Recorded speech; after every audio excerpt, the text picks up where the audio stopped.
In 1976, the world stood on the edge of a new war in the Pacific, not over territory, but over a single poplar tree. This map highlights the Korean Demilitarized Zone, a 2.5-mile-wide strip of land separating North and South Korea.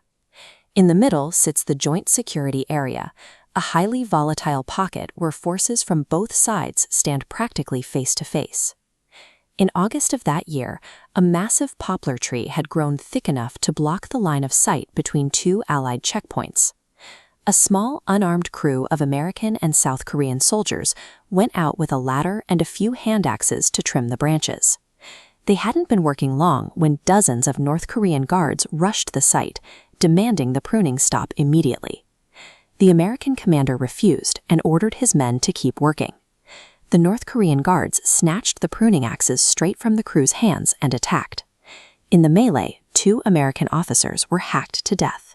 The attack left Washington with an impossible problem. Doing nothing would project weakness to the entire Soviet bloc, but an aggressive, retaliatory strike on the troops who did this risked a second Korean War, pulling in China and the USSR. The solution they landed on was Operation Paul Bunyan. The plan was simple: go back and finish the pruning job. The execution, however, relied entirely on the military doctrine of disproportionate force. 3 days later, a convoy rolled back into the Joint Security Area.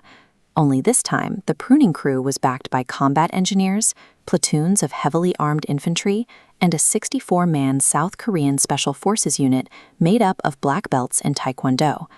As those troops formed a defensive perimeter around the tree, a swarm of Cobra attack helicopters crested the nearby hills and held their hover, locked on to the North Korean barracks.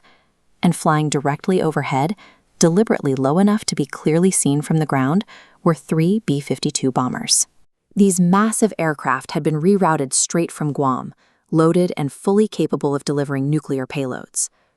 This graphic breaks down the strategic principle at play: escalation dominance.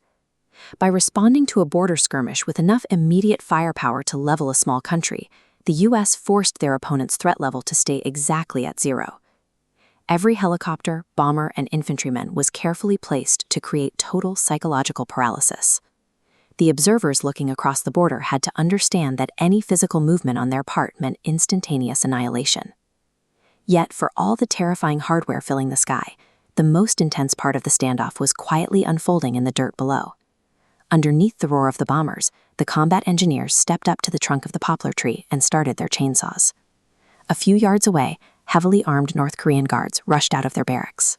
The 2 lines of soldiers stood locked in a rigid stare-down, fingers hovering near their triggers.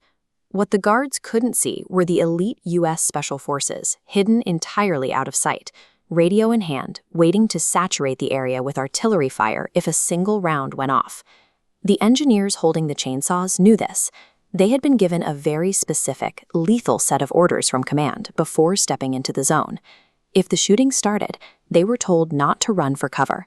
They were instructed to ignore the gunfire, keep the chainsaws running, and cut until the tree fell.